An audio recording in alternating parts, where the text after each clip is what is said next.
Hey everyone! So today I want to discuss the American voting system, specifically how the majority of Americans think they get a direct say in who becomes president and vice president of the United States, when in reality we get no say at all, due to a process called the Electoral College. So the Electoral College is a body of electors established by the United States Constitution, which forms every 4 years for the sole purpose of electing the President and Vice President of the United States. The Electoral College consists of 538 electors. Each elector equals 1 vote, and a majority of 270 electoral votes are needed to win the presidency. Electors are members and are usually leaders of each political party, who have been nominated by other members of their party to be an elector, which is considered an honor. The 2 main political parties in the United States are the Democrats and the Republicans. So this process was created when the Founding Fathers couldn't decide how the election of the president and vice president should be determined. Some felt the people should directly vote, as you would in a true democracy, and the others didn't think the general population was quite educated enough to make that decision. So out of compromise, the Electoral College was born. How it works is each state is given a specific amount of electoral votes. How many electoral votes each state gets is determined based on the population size of each state. So the bigger the state population, the more votes the state gets, for the most part. Here's where it gets a bit tricky. So in an effort to make sure smaller states were heard during the election, regardless of population size, each state gets a minimum of 3 electoral votes. This is made possible by taking electoral votes away from larger states and redistributing them amongst the smallest states, which doesn't really make any sense because taking votes away from larger states to give to smaller states misrepresents both populations.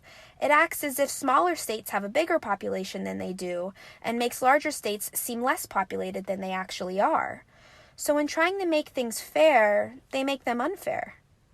So to further break this down, again, each electoral vote is equal to 1 elector.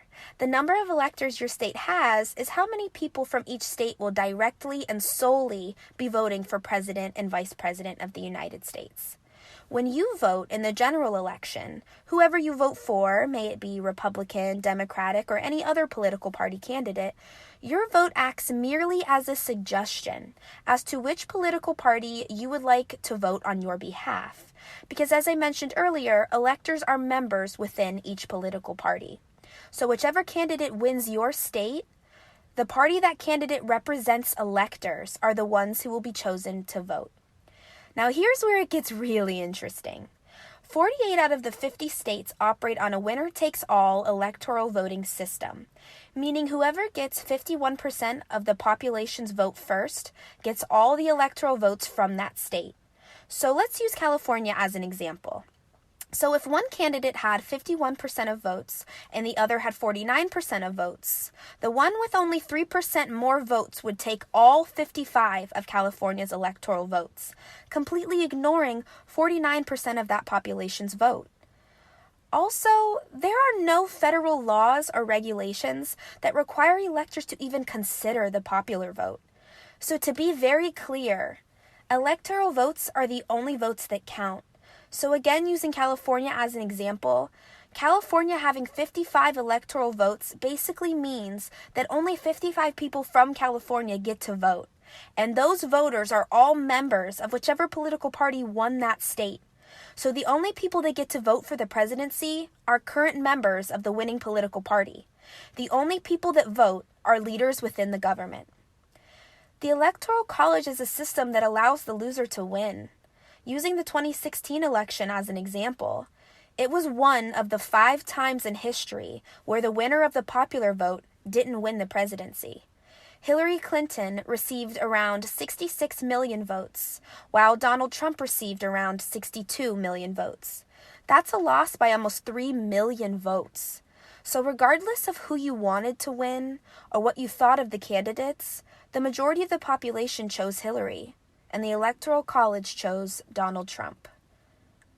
To put this in perspective, 538 people vote to represent the 328 million of us. Now, when this system was first established back in the late 1700s, I could understand the reasonings for a system like this. Back in those days, being able to keep everyone informed and up to date was a very slow process, and there was no regulated education system to provide everyone with the knowledge they'd need to be able to make such a decision. But both of those reasonings are null and void today.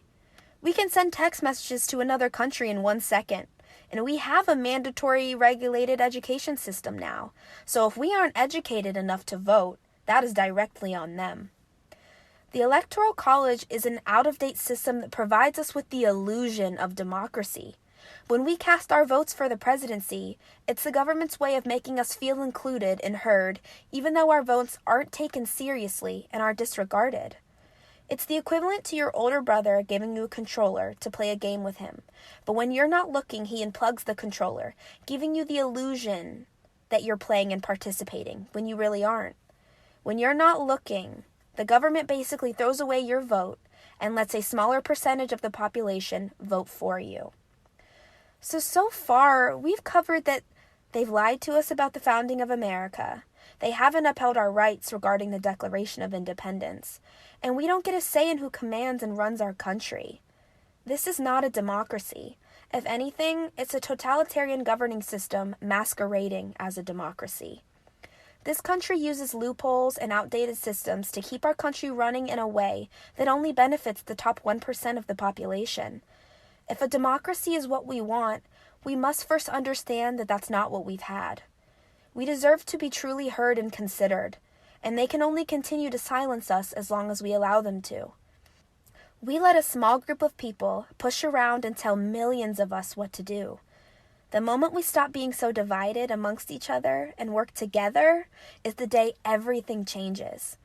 We keep trying to band-aid a broken system that was never built to be a true democracy, hence the founding fathers being slave owners. The root problem of all of our societal issues are a direct result of our current system and the people who govern us. Let's stop blaming each other for all that's wrong with the world and start blaming the people who run it.